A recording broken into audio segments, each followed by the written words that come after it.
أعوذ بالله من الشيطان الرجيم بسم الله الرحمن الرحيم والحمد لله والصلاة والسلام على رسول الله وعلى آله وصحبه ومن والاه اللهم أرنا الحق حقا وارزقنا اتباعه وأرنا الباطل باطلا وارزقنا اجتنابه اللهم اجعل خير أعمالنا خواتيمها وخير أيامنا يوم أن نلقاك السلام عليكم ورحمة الله وبركاته. Where did we stop last time? Who remembers? Who was here? Who was here last time? I mean, you were here. Just come on. I'm not going to pick on you if you raise your hand. I'm going to answer questions. Don't worry about that. Where did we stop last time? What? The killing of Uthman radiallahu anhu, and we saw actually the brutal way by which he was killed. You know, that the people of the fitna came from three different places, from Egypt, from Kufa and al-Basra, and they ended up basically getting together and then entering Medina, and from there was a siege of the house of Uthman radiallahu anhu, and they killed him in the most brutal way, alayhi radwanillah. Of course, Uthman bin Affan, alayhi radwanillah, when he was killed, they did not even allow him initially to be buried. That's why Uthman was killed. Are you going to turn it down a little further? Jazakallah khair. Initially, Uthman radiallahu anhu was killed, and so were many people actually from his household, members from his household, whether servants or even members of his family, alayhi radwanillah, and there were many dead bodies actually there.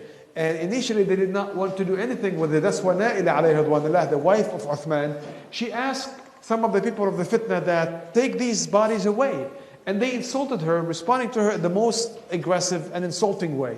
And then eventually, under the insistence of some of the Sahaba alayhi radwanillah, and they went to Ali radiallahu anhu and some of the others, then the people of the fitna, they said that only few people are allowed to get close to the bodies and take them.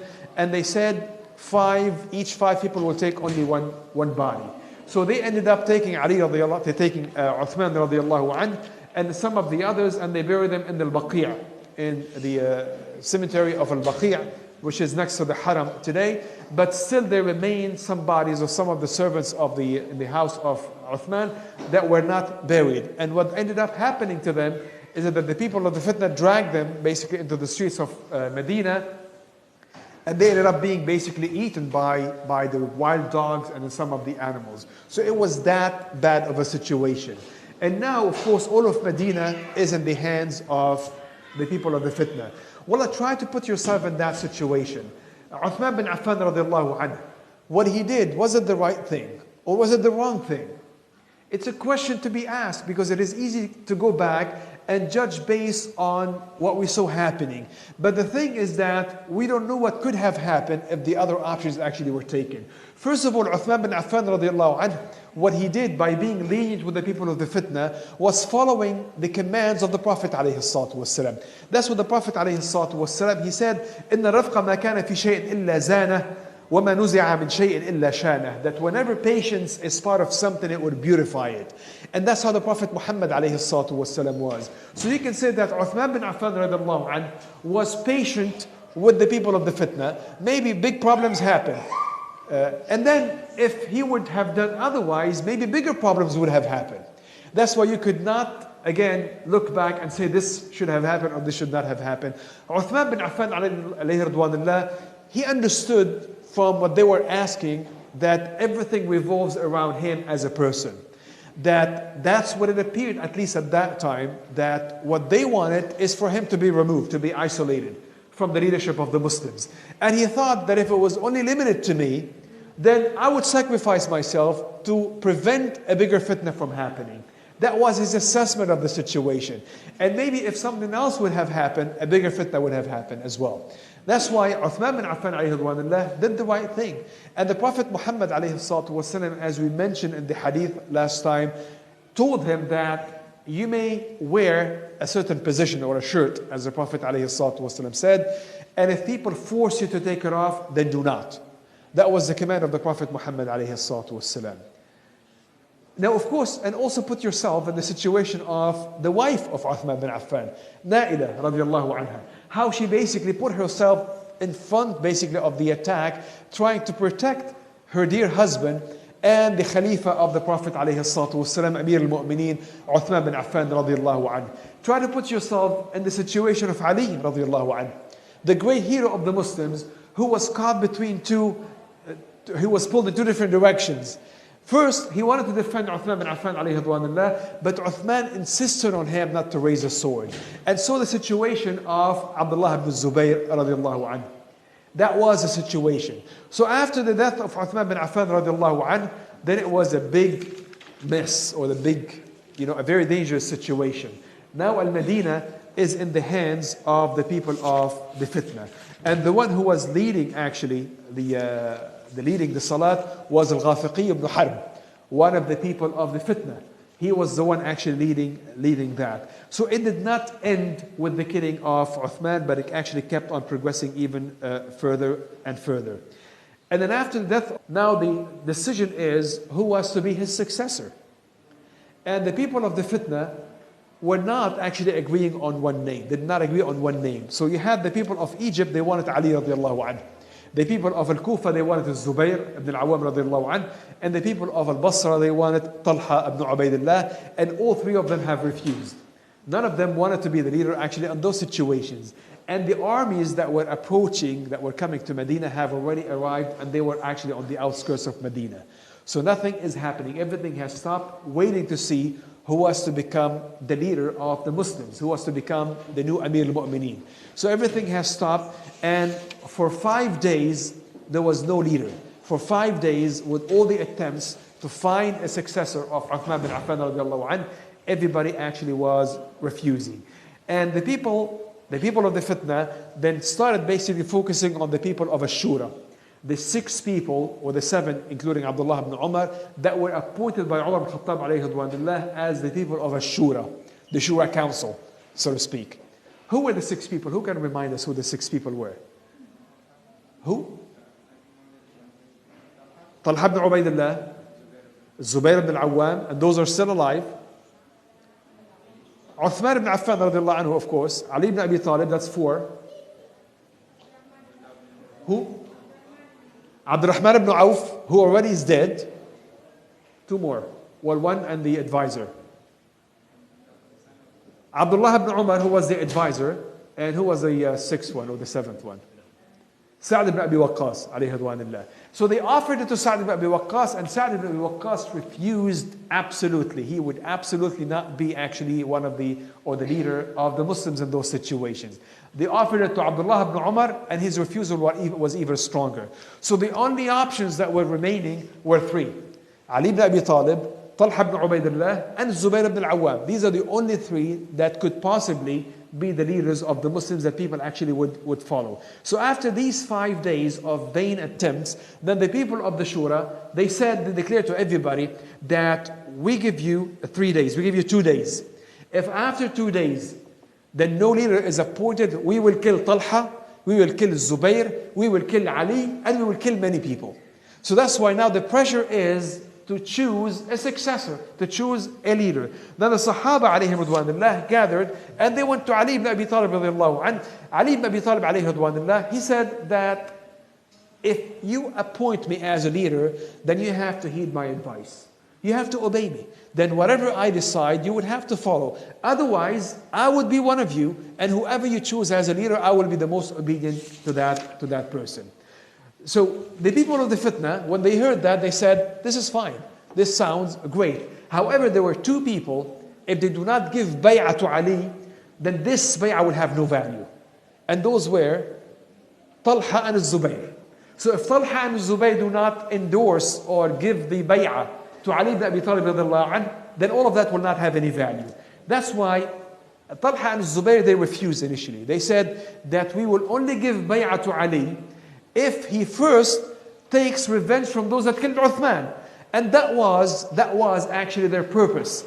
It's not like, you read some of the Orientalists, what they said that Talha and Zubayr, they refused to give bay'ah to Ali because they wanted to themselves, which is not correct. You look at the authentic sources in that regard, and it indicates that was their purpose. That initially they did not want to give bay'ah to Ali unless he pledges to take revenge from those that killed Uthman bin Affan radiallahu anhu. That's why Ali ibn Abi Talib alayhi ridwanullah, again, he stood on the minbar and he repeated the same thing, saying that I will accept to be appointed as the Amir al-Mu'mineen under one condition, that everybody would obey me. And of course, otherwise it will not have any value. What's the value of the pledge or appointing a leader if there's no actual obedience. You know, Umar alayhi ridwanullah, he once said that there's no Islam without jama'ah, and there's no jama'ah without leadership, and there's no leadership without obedience. Otherwise, the whole thing will not have any value. So the big leaders of the Sahaba, basically, they accepted that we will give pledge to Ali radiallahu anhu. And then two of the leaders of the fitna, and those were Hakim ibn Jabala and Malik ibn al-Harith, who was al-Ashtar al-Nukha'i, they went and they forcefully brought Talha and Zubayr to give pledge to Ali ibn Abi Talib radiallahu anhu. That's why Hakim ibn Jabala, he took the sword and he basically put it on the neck and on the threatening to kill Zubayr ibn al-Awwam, and he told him that you must give the bay'ah. And the same thing happened with al-Ashtar al-Nukha'i to Talha ibn Ubaidillah. Under the sword, he forced him to give the bay'ah. And Talha said before everybody that I'm giving the bay'ah forcefully. I was forced to give the bay'ah. And he raised his paralyzed hand. You know, his right hand was paralyzed from the day of Uhud, when he was trying to defend the Prophet ﷺ. And in the process, he was stabbed, which basically paralyzed his right hand. That's why a person said that the first hand to give pledge to Ali is a paralyzed hand. This is a bad indicator. It's not going to be actually stable for him. So they gave the pledge to Ali ibn Abi Talib radiallahu anhu, except a group of the Sahaba radiallahu anhu, which did not do so. And the people that did not give the pledge to Ali ibn Abi Talib radiallahu anhu included some of the greatest Sahaba alayhim ridwanillah, and those were Sa'd ibn Abi Waqqas, he did not give the bay'ah, Abdullah ibn Umar radiallahu anhu, Usama ibn Zayd, Suhaib the Roman, Hassan ibn Thabit, Zayd ibn Thabit, Ka'b ibn Malik, Muhammad bin Maslama, An-Nu'man ibn Bashir, Rafi' ibn Khudayj, Salama ibn Waqash, Abu Sa'id al-Khudari, Qudama ibn Mad'un, Muslim ibn Makhlad, Abdullah bin Salam from the Ansar, and whoever actually has left Medina earlier. So these people did not give the bay'ah to Ali ibn Abi Talib radiallahu anhu. But under these conditions, of course, which were difficult conditions, Ali ibn Abi Talib alayhi ridwanullah became Amir al-Mu'mineen. A little bit about Ali radiallahu anhu. Ali, of course, he was the first cousin of the Prophet alayhi salatu wasalam, and he was raised in the household of the Prophet alayhi salatu, in the house of the Prophet alayhi salatu wasalam. What happened, of course, his father was who? Abu Talib. And Abu Talib, actually, his name is Abdul Manaf ibn Abd al-Muttalib. He was nicknamed Abu Talib as commonly known. And Abu Talib, his father, of course, did not die as a Muslim, versus his mother, the mother of Ali radiallahu anha, both of them, her name was Fatima bint Asad. She became Muslim and she migrated to Medina. So she did die as a Muslim. What happened is that the Prophet ﷺ, when he married Khadija, of course, he left the household of his uncle Abu Talib, and Abu Talib was very poor, and he had a big family. So Prophet Muhammad ﷺ suggested to his uncles, you know, all the others, Al-Abbas and Hamza and the others, that just to help Abu Talib, why don't we each take a member from the family of Abu Talib and raise that person in our own house. This way, we would lighten the burden on Abu Talib. And Abu Talib said, yes, so long as you leave me aqib. And that's exactly what happened. Ali ibn Abi Talib ended up in the house of the Prophet ﷺ, and Ja'far in the house of Al-Abbas. Ali ibn Abi Talib alayhi was 30 years younger than the Prophet ﷺ. So when the Prophet Muhammad ﷺ received the revelation, the Prophet, of course, was how old? The Prophet? 40. So Ali ibn Abi Talib was 10 years old. So he was actually the first of the young Sahaba to embrace Islam. And because he was raised in the house of the Prophet ﷺ, he never actually bowed to an idol. So as the Prophet ﷺ, because the Prophet ﷺ was the one that raised him.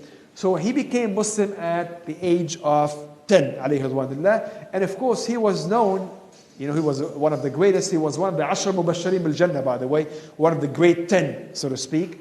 And also when the Prophet ﷺ migrated, he was 23 years old. He's the one that was left behind to give the trust back to the people. And he's the one that put himself in the bed of the Prophet ﷺ, and he was about to be killed because of that. But that's how great he was. And of course, after that, he followed the Prophet ﷺ to Medina on foot, until he was able to catch up with them later on. And he was one of the heroes of the Muslims. You know, the famous actually duel in the beginning of the battle of Badr, where he killed Al-Walid ibn Utbah. He's the one that killed Walid ibn Utbah. And returning from the battle of Badr, after the battle of Badr, that's when he married the dear daughter of the Prophet ﷺ, Fatima, alayhi ridwanullah, both of them. So he married the daughter of Prophet Muhammad, Fatima alayhi ridwanullah. And in the battle of Uhud, actually also his heroism actually was no less. He was also one of the biggest heroes in that battle. And the famous thing that he was, one of the famous things that he was known for, is a duel that he had in the beginning of the battle of Al-Khandaq, with one of the biggest heroes, of probably the biggest hero actually of the Jahiliyyah, Amr ibn Widd. Someone that they compare to Antara bin Shaddad, for those that know actually the history at that time. And he was able to defeat him, of course, in the beginning of the battle. And also the Prophet ﷺ appointed him as in charge of Medina when he left to Tabuk. And as he left to Tabuk, subhanAllah, you always have people that are troublemakers, especially the munafiqeen. They said, well, the reason the Prophet left Ali behind, he didn't take him to Tabuk, because Ali is a slow person. SubhanAllah, Ali is a slow person. He was one of the biggest heroes of the Muslims. And Ali, alayhi ridwanullah, he didn't want to leave anything in his heart, so he checked with the Prophet alayhi salatu wasalam. So he followed the Prophet. He says, Ya Rasulullah, people are saying that you left me behind because you think I'm too slow. And the Prophet alayhi salatu wasalam, you're not. And he says, wouldn't you like to be, in relation to me, like Harun was to Musa? You know, when the Prophet left the land, when Musa alayhi salam left, he appointed Harun, his brother, in charge. And Harun was also a prophet. So the Prophet alayhi salatu wasalam mentioned that. He said, wouldn't you like to be to me what Harun was to Musa? However, there is no prophet after me. So people will not take that as an indicator that Ali is a prophet. He told them that clearly, that, but there is no prophet after me. So that's how dear to the Prophet Ali alayhi ridwanullah was. And how dear he was to everybody else. Everybody actually held Ali in the highest esteem. You know, and here, by the way, the scholars of Ahlus Sunnah normally, or, you know, a good number of them, believe that the greatness of the Sahaba is reflected in the order of the Khulafa al-Rashidin. So the greatest was Abu Bakr as-Siddiq, Umar al-Khattab, Uthman bin Affan, and then Ali. But some of the scholars of Ahlus Sunnah believe that Ali is greater than Uthman. But everybody believes that Abu Bakr as-Siddiq, followed by Umar al-Khattab, alayhi ridwanullah. And when he married Fatima alayhi ridwanullah, he did not marry anyone until she died. So she was his only wife until Fatima alayhi ridwanullah died, after which he married al-Banin bint Haram al-Kilabiyya. So she gave him, the children that she gave him were Al-Abbas, Ja'far, Abdullah, and Uthman. Those were his children from that wife. And all of them actually died in the battle of, or in the day of Karbala, as we will mention later on. And then after she died, after that, he married actually Layl bint Mas'ud al-Tamimiyya, and she gave him Ubaidullah and Abu Bakr. Also were killed on the day of Karbala with Al-Husayn ibn Ali radiallahu anhu. And then he also married Asma alayhi ridwanullah, after Asma was initially married to Ja'far ibn Abi Talib alayhi ridwanullah. And when Ja'far was killed in the battle of Mu'tah, then Abu Bakr as-Siddiq married Asma. And when Abu Bakr as-Siddiq died, then Ali ibn Abi Talib married Asma. SubhanAllah, when I was reading that, something came to my mind that, you know, the issue of the divorced women was not a taboo actually at the time of the Prophet ﷺ. You know how we have certain things in our society, we believe that if a woman is divorced, there must be something wrong with her. Or of course something wrong with the husband. But the Sahaba didn't have that. And here you have somebody, you know, that, you know, divorcing, you know, or even a widow or someone, you know, and then marrying afterward. They didn't have that taboo. They didn't look at it as such. Versus, subhanAllah, in the more modern society, which has backward principles compared to these that at the time. And she gave him, among the children that she had, he married also Habiba bint Zuma al-Taghlibiyya, and she gave him Umar, a son that he named Umar, the son of Ali ibn Abi Talib, alayhi ridwanullah. Now, the grave of Ali ibn Abi Talib is not known as to where it is. Now, we know where Abu Bakr and Umar were buried, in the house of Aisha radiallahu anha. We know where Uthman bin Affan was buried, which is in Al-Baqiyah. He was buried in there. But where was Ali ibn Abi Talib radiallahu anhu buried? We don't know for certain. There has been some report, some they say he was in Al-Kufa and then he was actually exhumed, removed and actually buried in Medina. And some they say that he was carried on a camel that went astray and then he was buried somebody by whoever actually found it. And some they say he was in Najd, but there's no clear evidence for any of the above. That's where was Ali ibn Abi Talib alayhi radwanullah buried? Nobody knows. And subhanAllah, this may have a certain significance. Allah subhanahu wa ta'ala willed it to be as such for a certain hikmah that He decides. So anyway, back to the khilafah of the bay'ah of Ali radiallahu anhu. Ali radiallahu anhu, he was again given the bay'ah by the people of Medina, except by the ones that I mentioned and those that have already actually gone or left to Mecca already, the Sahaba alayhim ridwanillah. So some of the greatest Sahaba alayhim ridwanillah did not give the bay'ah. Now, Talha and Ubaidullah alayhim ridwanillah went back and visited with Ali. And they told him that we want you to take revenge from those that killed Uthman. And we want that to happen right away. Ali ibn Abi Talib alayhi ridwanillah, he said to them, give me time for things to stabilize because things are completely now volatile. Nothing actually is stable. Give me time to make sure that everything is established. And after that, I will start with taking punishment from those that killed Uthman radiallahu anhu. Talha ibn Ubaidullah alayhi ridwanillah, they refused. They said that if you don't have the force to do that, then the force is already present. And we can do that. Referring that there's still some strength in the Muslims. And of course, the biggest cohesive force now is in Bilad al-Sham, in the hands of Muawiyah radiallahu anhu. So they're saying to him, if you cannot take revenge from those that killed Uthman, then at least do not stand in the way for those that intend to do that try to take revenge from those killed Uthman alayhi ridwanillah. Then Ali radiallahu anhu was not of that opinion. That if everyone is going to take things in his own hands, it will be a big chaos. And he wanted to take revenge from those that killed Uthman, but not yet. The situation is not suitable actually for that yet. That's why, to prevent the fitna from happening, he decided to take certain measures. First of all, he asked that nobody of the people of Quraysh that were in Mecca, that were in Medina, were allowed to leave to go to Medina. None of the people of Quraysh that were present in Medina were to go to Mecca. So, because these are the people, the early Muhajirin especially, these are the people that have the biggest, the biggest weight in the Muslim Ummah at that time. And they're the ones whose opinion and whose statement counts. So he wanted to make sure that all of that remains in there. And the people of Quraysh, basically they criticize him for that you're being permissive with the people of the fitna, but you're being strict and harsh on the people of Quraysh. And he said, that's not the reason.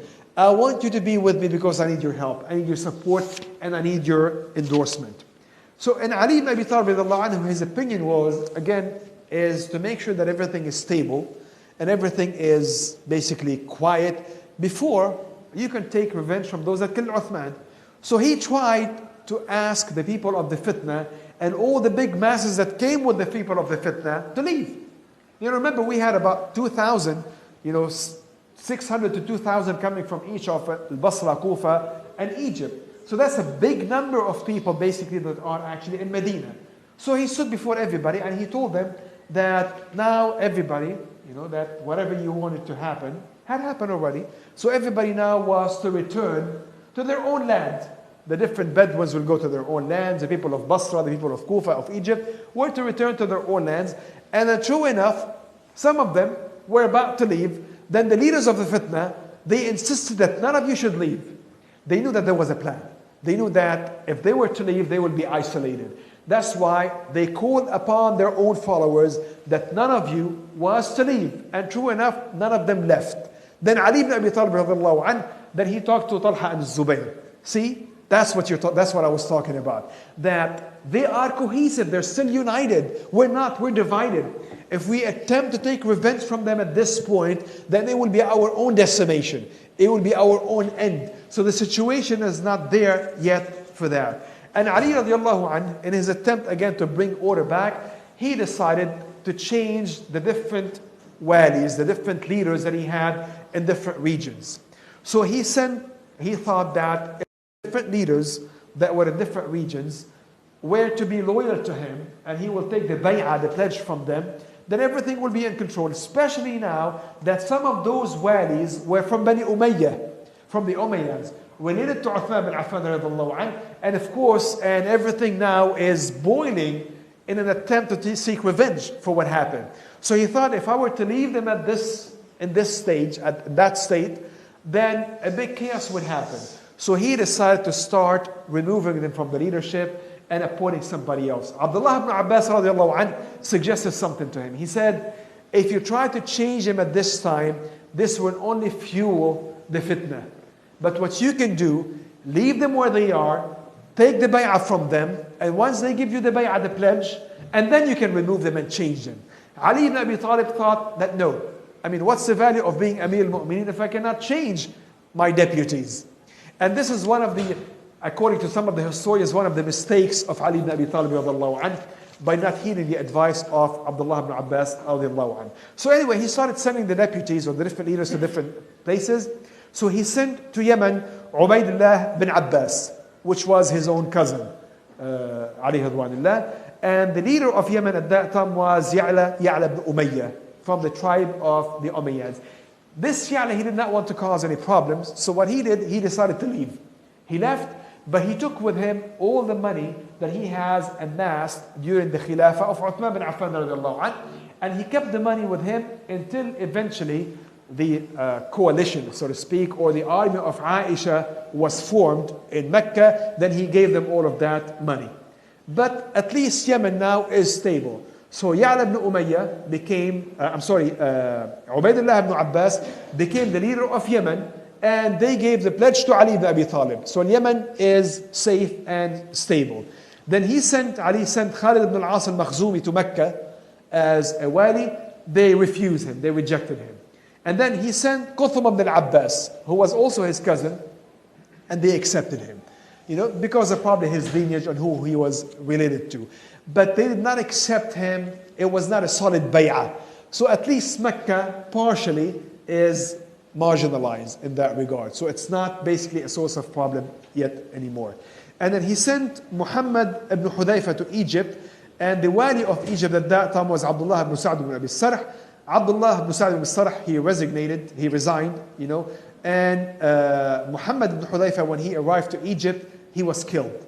Then Ali ibn Abi Talib radiallahu anhu, he sent Qais ibn Sa'd ibn Ubadah, the one who actually carried the flag or the banner of the Ansar on the day of the conquest of Mecca. And they accepted him, the people of Egypt accepted him, and they gave the pledge to Ali ibn Abi Talib radiallahu anhu. So Yemen, Mecca, and Egypt so far are going well. He sent Sahl ibn Hunayf to Bilad al-Sham, to Syria, to the Levantine area. Of course, this is really the most important actually region at that time. Then when he arrived to Tabuk, then some of the soldiers, some of the leaders and the soldiers actually met with him, and they told him, who are you? And he said, Sahl ibn Hunayf. Where are you going? I'm going to Damascus, to Bilad al-Sham, to basically the focus or the area of Bilad al-Sham. They told him, what are you going there for? He said, I'm going there as a leader. Of course, the leader at that time was Muawiyah ibn Abi Sufyan. So they told him, if Uthman is the one that sent you, then welcome. If somebody else, then go back. Then he told them, haven't you heard of the killing of Uthman? They said, yes. We heard of the killing of Uthman. And then he said to them, haven't you heard of the bay'ah of Ali? They said, yes. We heard of that. Then he knew that they refused him, so he went back. Before, what happened actually in Bilad al-Sham, before Sahl ibn Hunayf went to the area of the Levantine area, what happened, Na'ila alayhi radwanillah, the wife of Uthman, when he was trying to defend Uthman, they cut her fingers. So what she did, she took the shirt of Uthman, covered with blood all over it, and she took her fingers, and she gave them to Nu'man ibn Bashir, and she told him, give them to Muawiyah, and then tell him, قَدْ وَلَّيْتُكَ دَمَ عُثْمَانَ, that I put you in charge of the blood of Uthman. You are the one to seek revenge for the killing of Uthman, because he was related to him. So on Jumu'ah, when Muawiyah alayhi radwanillah was talking to everybody in the minbar, in front of everybody, Then Nu'man ibn Bashir presented before everybody the shirt of Uthman and the fingers of Na'ila, and he asked him, Anta waliyud dam. You are in charge of the blood of Uthman. That's why Uthman bin Affan radiallahu anh, he hung the shirt of Uthman bin Affan in the masjid, in the great masjid of Damascus. And they said that every day more than 60,000 people would weep under the shirt of Uthman for what happened to him. So now Muawiyah alayhi ridwanullah is caught in that situation. First of all, he's related to Uthman, and he was in charge of the blood of Uthman, and he had the force to do it. He had the numbers and the army to seek revenge from those that killed Uthman radiallahu anh. And so far, he was not asked to give the bay'ah to Ali. So this was not asked of him yet. Ali ibn Abi Talib radiallahu anh, we'll go back shortly to what happened actually in Syria. Ali ibn Abi Talib now, he sent Uthman ibn Hunayf to Basra in Iraq. And he stood, he spoke to the people, and people basically, they divided into some of them giving bay'ah to Ali, some of them did not, and some of them isolating themselves. Now the one who was already the wali of Al-Basra, Abdullah ibn Amir, he refused to give bay'ah to Ali radiallahu anh, but he isolated himself, so he did not cause any problem. He left everything to the new wali, which is Uthman ibn Hunayf, and he left toward Mecca. Try to imagine how the situation now is developing from different direction. In Al-Kufa, the one in charge of the Kufa was Abu Musa al-Ash'ari, that Uthman bin Affan had appointed per the request of the people of the fitna. Abu Musa al-Ash'ari alayhi ridwanullah, he's the one, by the way, that narrated most of the hadith of the fitna, subhanallah. Abu Musa al-Ash'ari, when he heard actually of what is happening, then before Ali even radiallahu anh sent anything to him, then he took the bay'ah to Ali from all the people of the Kufa. And he sent to Ali that Kufa has given you its pledge. And Ali ibn Abi Talib alayhi ridwanullah, he left him there as a wali. So all of the situations basically are relatively or completely stable, except of course the biggest stronghold of the opposition, which was Bilad al-Sham, the Levantine area, under the leadership of Muawiyah ibn Abi Sufyan radiallahu anh. Now then, Ali ibn Abi Talib alayhi ridwanullah, he sent a message to Muawiyah asking him to give bay'ah to Ali ibn Abi Talib. Muawiyah alayhi ridwanullah, he kept the messenger for 3 months, not giving a yes or a no answer. Again, he was caught in that situation, and he himself did not know what he was supposed to do. And by the way, Muawiyah alayhi ridwanullah never called himself Amir al-Mu'mineen until the year 40 after the Hijrah, when Al-Hasan ibn Ali himself gave him the bay'ah. Gave the bay'ah to Muawiyah ibn Abi Sufyan, as we will see inshallah down the road. So Muawiyah alayhi ridwanullah did not know actually what to do. Yes or no, or just say nothing. So what he decided to do, he sent the messenger back to Ali ibn Abi Talib radiallahu anh with a letter, with a message, saying from Muawiyah ibn Abi Sufyan to Ali ibn Abi Talib. That's it. It's known that he did not give the bay'ah, because he did not call him Amir al-Mu'mineen. He says to Ali ibn Abi Talib radiallahu anh, and he said that basically, that I left 60,000 people every day weeping under the shirt of Uthman, seeking revenge from those that killed him the way that they did. And Ali ibn Abi Talib alayhi ridwanullah, when he saw the message and he said, he's asking that of me, he was surprised that, and he says, يطلبون دم عثمان مني, they're asking the blood or the revenge of Uthman from me. And he says, I want that more than they do. May Allah curse those that killed Uthman. or I seek loyalty in Allah subhanahu wa ta'ala and rejection from those that killed Uthman. So he knew that basically that there were problems actually brewing in there. Now the people of the fitna, they understood that that's actually a great danger that is actually starting in there. Abdullah ibn Umar radiallahu anhu, who was, by the way, probably the first or the closest competitor, so to speak, with Ali ibn Abi Talib. The biggest name next to Ali ibn Abi Talib was Abdullah ibn Umar. That's the one that everybody actually likes. But he decided not to take part in the fitna. So he decided to leave Mecca, secretly. But before he left, then he told his stepmother, Kulthum, who was married, of course, to Umar ibn Khattab, and who was the daughter of Ali, radiallahu anhu. Umar married the daughter of Ali, radiallahu anhu, which was Kulthum. He told her that, tell Ali that I'm leaving to Mecca and I'm not taking part in any of that. I'm isolating myself, distancing myself from everything that is happening. And then people, shortly after, they looked for Abdullah ibn Umar and they did not find him. And of course, everybody started talking and they told Ali ibn Abi Talib that now you have to face a much bigger problem than Talha al-Zubayr.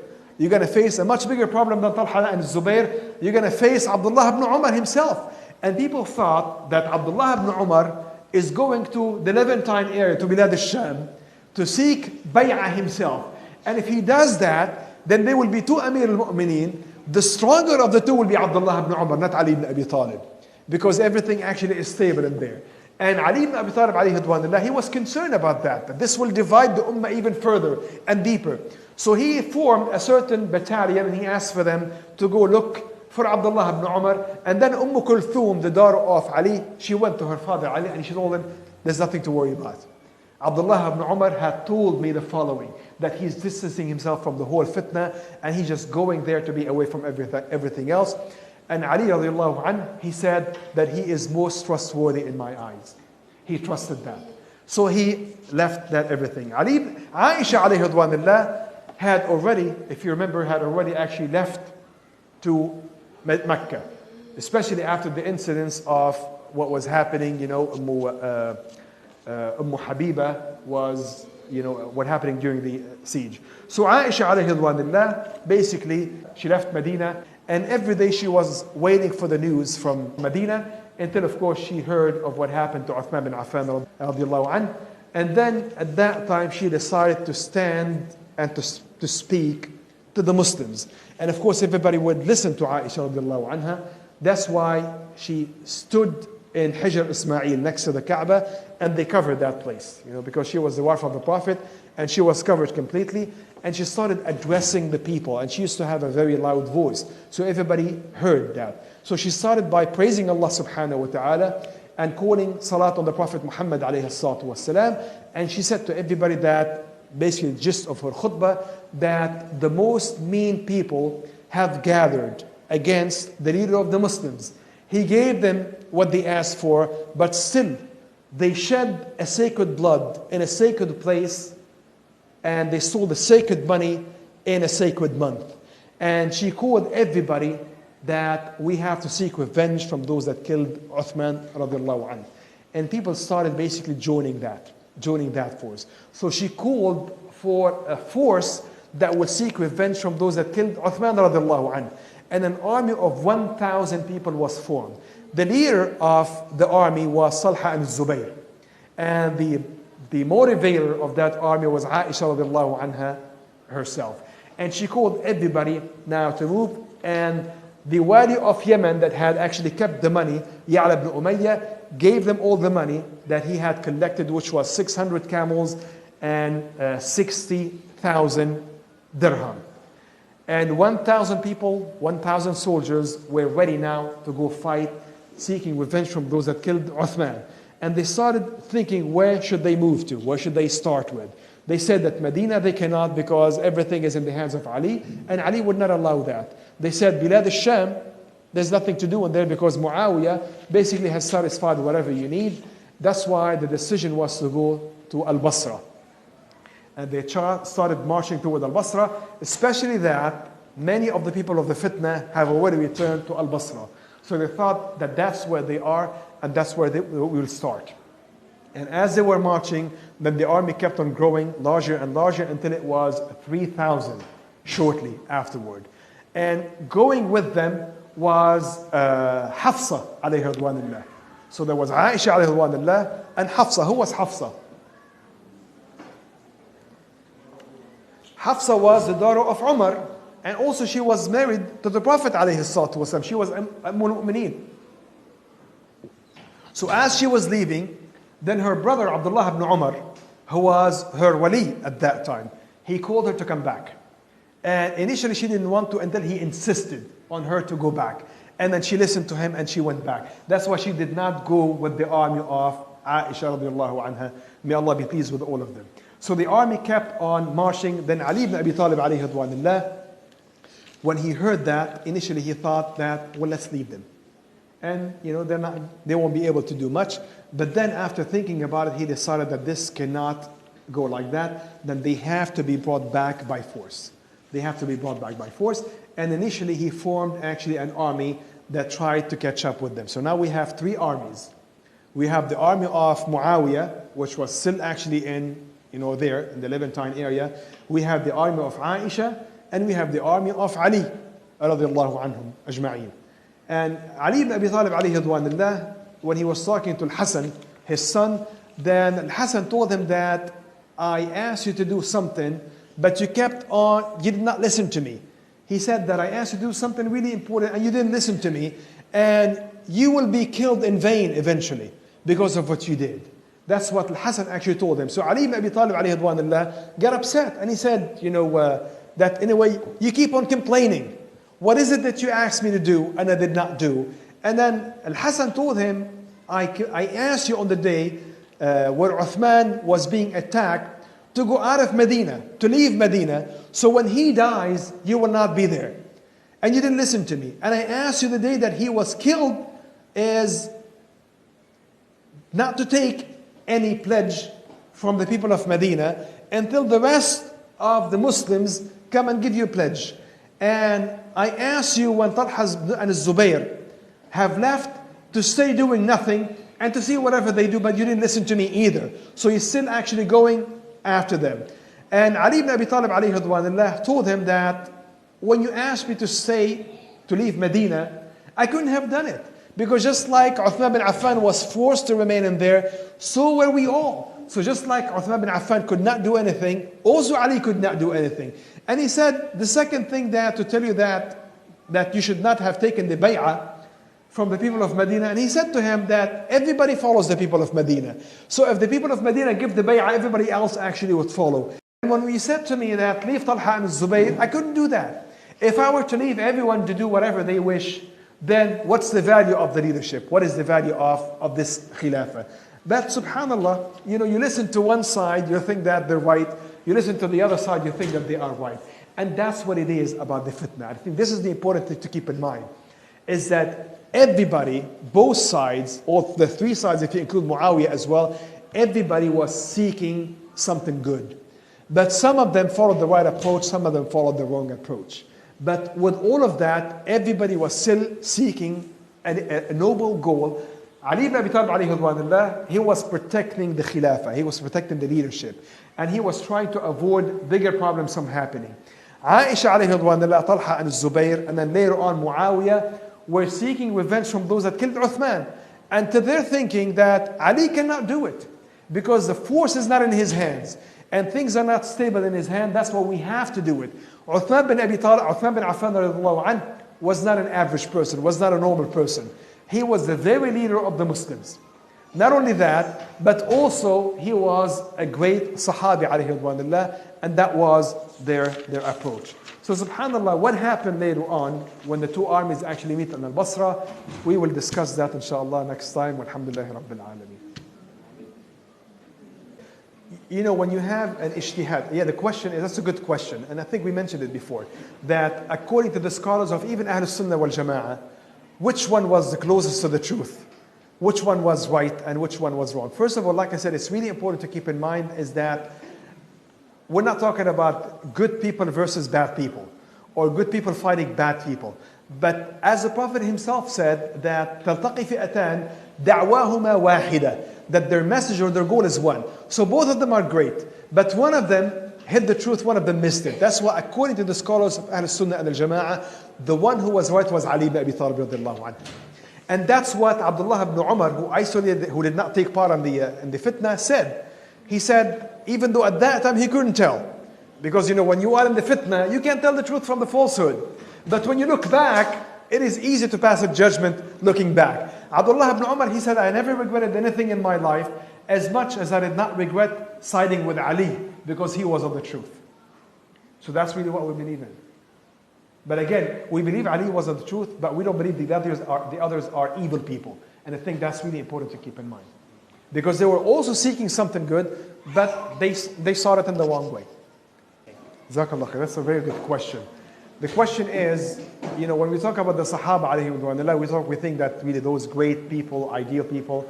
How do we look at the fighting that happened among them, and even killing, by the way?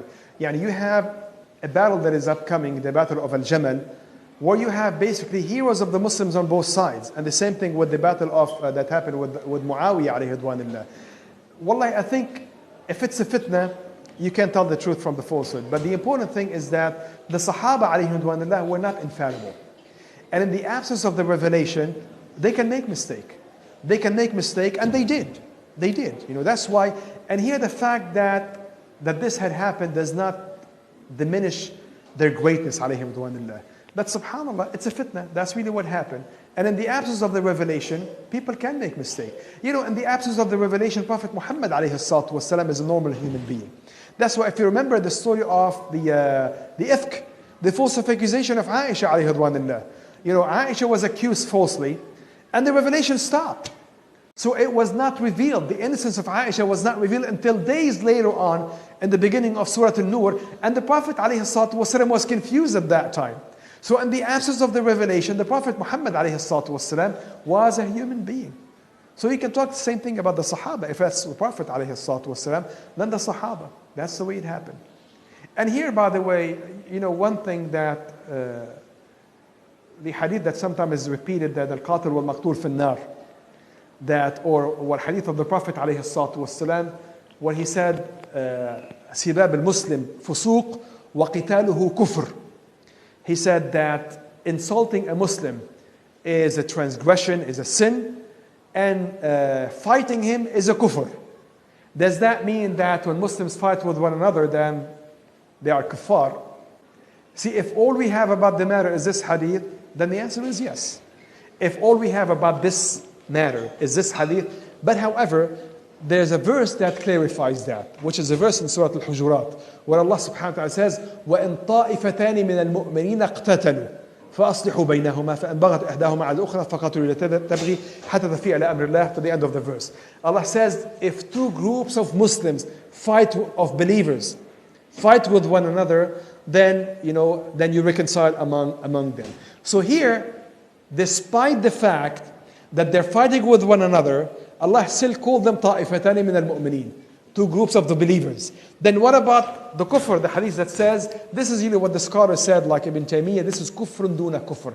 This is a partial kufr, which means it is not a kufr in Islam or in Iman, but it's in kufr in the brotherhood. It is that kind of a kufr. Like hadith al-Rasul alayhi salatu wasalam, when he said that the thing that leads the women mostly into hellfire is their kufr. They said, Ya Rasulullah, is it a kufr in Allah? And the Prophet said, no, it's a kufr in their husband. When he will treat her nicely and she sees a shortcoming, she will cancel all of that to the end of the hadith. So here the Prophet ﷺ used the word kufr to refer to something that is short of the bigger kufr, the kufr in the religion. So that's why this hadith does not refer to a kufr that they're disbelievers. No, it doesn't mean that. But it means it's a transgression. And Ali radiallahu anh did say, إخواننا بغوا علينا. Later on when they fought him, he says that our brothers have transgressed against us. And that's exactly what happened. But they're still their brothers. Sure. Why did the wali of Yemen not accept the bay'ah? Because of what happened. It was a big mess. It was a big chaos. So it's not, even the people that were in Medina, not all of them gave bay'ah. I mentioned some of the Sahaba alayhim ridwanullah, that a list of them that did not give the bay'ah because of what happened. They thought that, this is not a legitimate bay'ah, so to speak. In other words, things are not still in the hands of Ali radiallahu anh. They wanted the revenge from those that killed Uthman radiallahu anh. That's what they wanted. What the Khalifa, the leader, the Amir al-Mu'mineen actually was in charge of everything else, of the whole army. But the whole army was not all present actually in Medina. The army, the Khilafah, remember, the Khilafah now is widely spread. It has reached all the way, to the, these outskirts of India, northern Afghanistan, Central Asia. The Persian Empire is completely, gone. The northern part of Africa, all the way to the outskirts of Turkey. So it was widespread. So physically, the army was not present everywhere.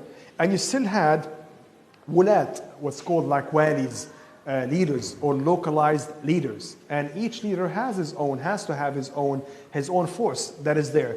Now again, ideally all of them should be loyal to Amir al-Mu'mineen. But now we are in a situation where you don't clearly have an Amir al-Mu'mineen. At the time of Uthman, you had Amir al-Mu'mineen. That's why the armies were coming toward Medina, to defend Uthman bin Affan. But now Uthman is killed. So who's now the person in charge? Who's the person in command? You don't have a clearly identified wali, a clearly identified Amir al-Mu'mineen. That's why the wali will take charge. Wallahi, we discussed that last time. The motive behind the fitna is it was initially instigated by some people that basically hated the Muslims more than anything else, like Abdullah ibn Saba and those that were with him. In the people of the fitna, you have different groups. You had the few instigators that are basically moving the whole thing from behind the scenes, and they understood that the best way to basically weaken the Khilafah is by attacking it from within. And that's exactly what they were having. That's one group. The other group, you had some people that were not satisfied with the Khilafah of Uthman radiallahu anhu. And you had also a group of criminals. Some of them had something against Uthman bin Affan radiallahu anhu. One of them was the son of Abu Bakr as-Siddiq himself, that he was punished by Uthman bin Affan because of something that he did, and he had a grudge against him. And of course you had the majority which was ignorant. And that's what happened much of the time. A majority of people that just hear somebody shouting and screaming and they buy into whatever it is. Like what you see happening, Turkey and elsewhere, where you have some people that play behind the scene and many people just follow. They don't know what's happening.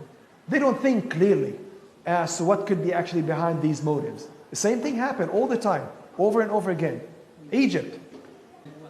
Well, specifically what they were seeking first, initially what they were saying, they were claiming, they were asking for, is we don't want the leaders that Uthman has appointed. And he gave them what they asked for, so he changed most of whatever they asked for. But then afterward, we don't want Uthman himself. We don't want him to be Amir al-Mu'mineen. And then eventually it became that we want to kill Uthman bin Affan radiallahu anhu. That's why you can tell that their motive was not the specific one that they were declaring. Because each time he gives them something, they ask for something else. But wallahi, the important thing to keep in mind, again, is to see how these whole events actually are catalyzing what was to happen next. So it could not have been avoided. That's the important thing. So not to sit back and to start to pass judgment over the Sahaba alayhi ridwanillah, discrediting them. How dare Aisha do that? How dare Talha alayhi ridwanillah do that? How dare Ali ibn Abi Talib do that? It was a fitna. That's really what was happening. That's really what was happening.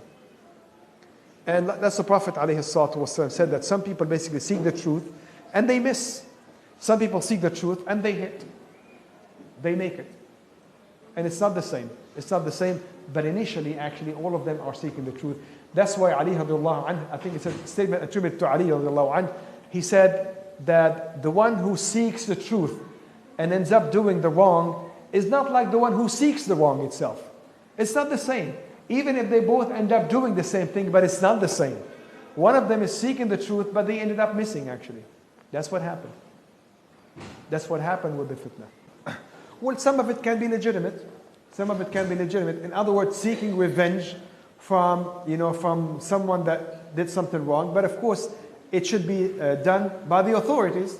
It should not be left to everybody to do. So in other words, somebody that killed a member of somebody's family, they have the right to ask punishment from that. Not they themselves. See, that's the point. And that's really, that was Ali. That's really what Ali was saying, that I will do it, but he has to do it himself. Because he was the wali. He's the one who was the wali. And one of the things that, of course, that Talha and Zubayr were criticized for is, why did you give the bay'ah? Why did you not isolate yourself, distance yourself, like some of the other Sahaba that we mentioned? But the answer to that is that they were forced. Because the people of the fitna knew that these two are key people actually in the whole thing. So yes, they have the right to ask, especially if he is the leader, to ask basically for punishment or revenge from those that killed Uthman. But Ali ibn Abi Talib was claiming that this should be left to him, not to everybody else. And he was right in that regard. Wallahi, Uthman was not weak, otherwise he would have given in. If Uthman was weak, he would have just basically resigned. But he stayed despite the attack on him himself, because that's what the Prophet told him, alayhi salatu wasalam, and that's what the companion suggested to him. But we can easily look back and we said that he shouldn't have done that. But the problem is we don't know what the alternative could have been. We don't know what the alternative, maybe it would have been a bigger fitna even. We don't know. We don't know what could happen. But Uthman bin Affan alayhi ridwanullah was following the commands of the Prophet alayhi salatu wasalam, and the Prophet alayhi salatu wasalam was normally more lenient with the people. And so was Abu Bakr as-Siddiq alayhi ridwanullah. Now Umar was tough, but of course greater than Umar was Abu Bakr and the Prophet alayhi salatu wasalam. So what he was doing was following the command of the Prophet alayhi salatu wasalam, but Uthman was not infallible. But it will not be fair, nor even appropriate, with the Sahaba of the Prophet, basically, to criticize someone like Uthman bin Affan and to say that what he did was terribly wrong, or he was wrong, or he was something of that sort. No. Uthman bin Affan, alayhi ridwanullah, was a great Sahabi. We just mentioned Abdullah ibn Umar. Abdullah ibn Umar was one of the greatest scholars among the Sahaba. And if he himself did not know what to do, then if we were there in the position, you think we'll be able to tell what to do or what not to do? We could. If Abdullah ibn Umar himself did not know, he did not know what is right and what is wrong. That's why, nobody can claim, he was right, he was wrong. Well, now with the hindsight, we can do that. But at the time you couldn't. At the time you could not. Well, what happened, actually, we discussed that last time, that when the people of the fitna were attacking Uthman bin Affan radiallahu anhu, then one of the wives of the Prophet alayhi salatu wasalam, Habiba, tried to bring him some water because they had prevented the water from reaching him. And as a result, they knew what she was carrying, so basically they pushed her back and almost like physically attacked her. So Uthman bin Affan alayhi ridwanullah was concerned about the well-being and the protection of the wives of the Prophet. That's when he gave them the command to go to Mecca himself. جزاكم الله خير والحمد لله رب العالمين سبحانك اللهم وبحمدك نشهد أن لا إله إلا أنت نستغفرك ونتوب إليك أعوذ بالله من الشيطان الرجيم بسم الله الرحمن الرحيم والعصر إن الإنسان لفي خسر إلا الذين آمنوا وعملوا الصالحات وتواصوا بالحق وتواصوا بالصبر